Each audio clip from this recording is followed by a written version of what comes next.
¿Qué modelo de país se implementa en el Uruguay? ¿Qué modelo de país nos tiene como sociedad y qué modelo de país hablan los candidatos en un año electoral? Porque más allá de presentar las cosas entre la coalición multicolor de derecha o el progresismo, la coalición de izquierda, la realidad es que nadie está planteando el problema de fondo. Parece que todo se fuera un problema de matices, un problema de gestión, un problema de elegir buenos administradores o que los que gobiernen sean gente con capacidad de diálogo, que sepa escuchar.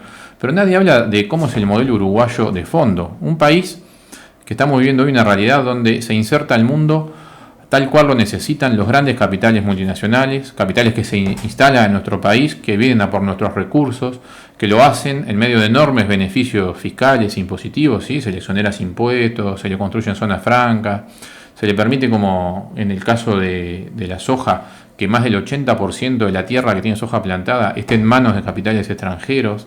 Se permite que se instale 3 plantas de celulosa, además de los enormes negociados que tienen con el tren, plantas de celulosa que vienen a por el recurso natural, que son los árboles, pero que de fondo es la tierra y el agua, porque es por eso que se instalan en nuestro país, mientras que al mismo tiempo, en el mismo periodo que se han instalado estas papeleras, ha arruinado la industria del papel, han cerrado las principales fábricas de papel y de otros productos derivados justamente de la celulosa, que lo único que hace es exportarse hacia otros mercados.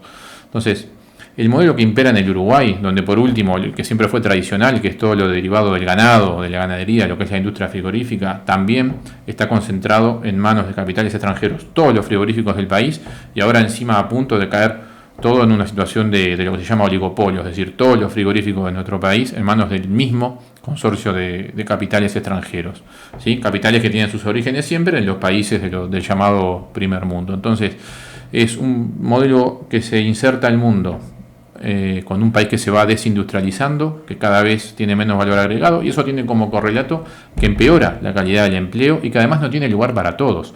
No hay espacio para empleos de calidad para todos en el Uruguay.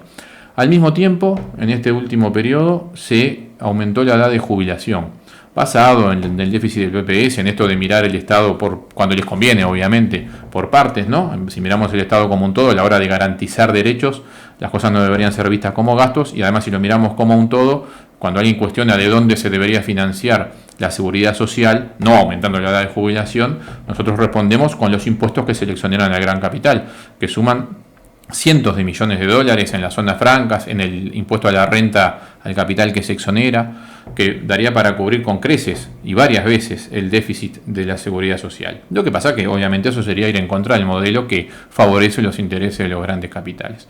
Este modelo excluyente, este modelo que aumentó la edad de jubilación, cuyo único objetivo de fondo es, por un lado, la rebaja salarial, porque ahora vemos más trabajadores trabajando más años, que además lo que hace es precarizar el empleo, y sobre todo el empleo a nivel juvenil, donde la cifra del desempleo oficial hoy se fija cerca entre el 9 y 10%, pero cuando lo pasamos a dividir por sectores, encontramos que el empleo juvenil es más del doble, que el empleo juvenil entre mujeres jóvenes llega casi al 30%, es decir, jóvenes que no ven un futuro, que no tienen un futuro, muy vinculado esto al problema de la inseguridad. No es irracional que las redes de narcotráfico capten a nuestros jóvenes porque la sociedad no les ofrece un futuro mejor. Entonces, ese es el modelo de país y eso explica todos los temas que vivimos día a día los trabajadores y trabajadoras. Y además las consecuencias sobre todo los trabajadores, porque hay que ver el discurso que se nos vende. Se nos dice que aumentó el PBI y que aumentaron los salarios. Bueno, vamos a ver esto con datos y con datos oficiales además. El PBI aumentó en el año... Desde el 2008 a la fecha, aumentó de 22.400 millones de dólares a 67.500 millones de dólares al año 2023. Es decir, aumentó un 300%, se triplicó el PBI. El PBI nos da la idea de la riqueza generada en el Uruguay, y la riqueza generada en el capitalismo es la riqueza generada por el trabajo, es decir, la riqueza que generaron los trabajadores y trabajadoras uruguayos. Aumentó 3 veces, 300%. Ahora, ¿cuánto aumentó el salario en el mismo periodo? Si tomamos como base 100 el 2008 y medimos ahora, el salario está en un 134, es decir, un 34% contra un 300%, 10 veces menos. Es decir, que de la torta que se multiplicó 10 veces más la ganancia del capital que la de los trabajadores, ¿sí? Toda la riqueza generada nueva, que se multiplicó por 3, no se distribuyó por igual, sino que apenas la 10ª parte de la riqueza generada significó un aumento para los trabajadores. Esa es la realidad. Por lo tanto, cuando alguien nos tira cifras de que aumentó el salario real así en abstracto, puede decir, oh, qué bien que estuvo este gobierno o el anterior. No, de ninguna manera. Hay que verlo en términos comparativos contra qué lo estamos comparando.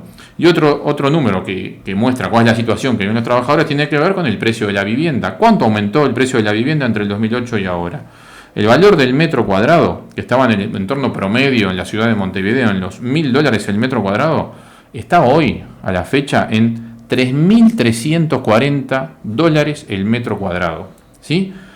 Más de 3 veces y media. O sea, lo que valía 100 vale 330.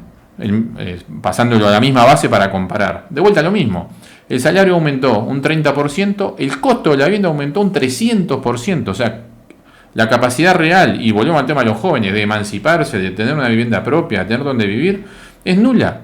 Es nula porque lo que han aumentado los salarios, como nos dicen, como algo positivo, es muchísimo menos de lo que aumentó la vivienda. Por eso decimos que este modelo no beneficia a los trabajadores y es excluyente.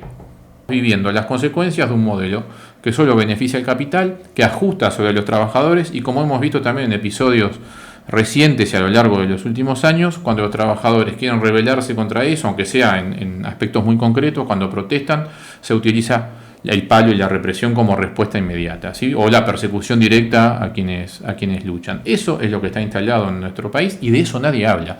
No hablan ni los que gobiernan ni hablan los que gobernaron, porque de fondo los que gobiernan ahora y los que gobernaron antes, el modelo no lo quieren tocar. El modelo lo imponen los grandes capitales multinacionales y ese es el que se sigue. Después podemos discutir aspectos cosméticos de cómo administrar mejor o peor un ministerio y obviamente que podemos encontrar matices, pero lo de fondo es que nadie favorece los intereses reales de la clase trabajadora. Los hechos lo demuestran. Hoy hemos juntado firmas para realizar un plebiscito, para volver otra vez a 60 años la edad máxima jubilatoria obligatoria, la edad mínima, y derogar la SAFAP. Ahora, eso porque se votó una ley en abril del 2023 que nos aumentó la edad de jubilación, y eso es porque nos encontró débiles. Encontró una oposición que no es oposición, me refiero al progresismo, solo en el discurso, pero no en los hechos, y encontró lamentablemente también un movimiento sindical debilitado.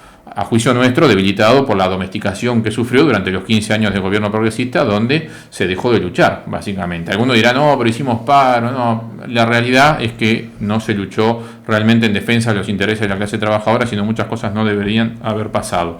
Y se ha quitado la costumbre de luchar, de organizar a los trabajadores para enfrentarse no a un aspecto concreto, no para discutir 0, no sé cuánto % en un consejo de salario, que eso está bien, pero eso son cosas del día a día que tenemos que defender porque es con lo que comemos todo, pero que se ha perdido la perspectiva de clase, la perspectiva de que los trabajadores nos tenemos que organizar para enfrentar la realidad en su conjunto y para pelear por una sociedad nuestra, con perspectiva nuestra, con perspectiva de clase, como incluso lo dicen los estatutos del PIT-CNT, una sociedad sin explotados ni explotadores, es decir, los trabajadores nos tenemos que organizar para enfrentar la explotación diaria a la que estamos sometidos, pero también nos tenemos que organizar para luchar por la sociedad nuestra, la sociedad de los trabajadores, ¿sí? Sin patrones, donde nadie viva del trabajo ajeno.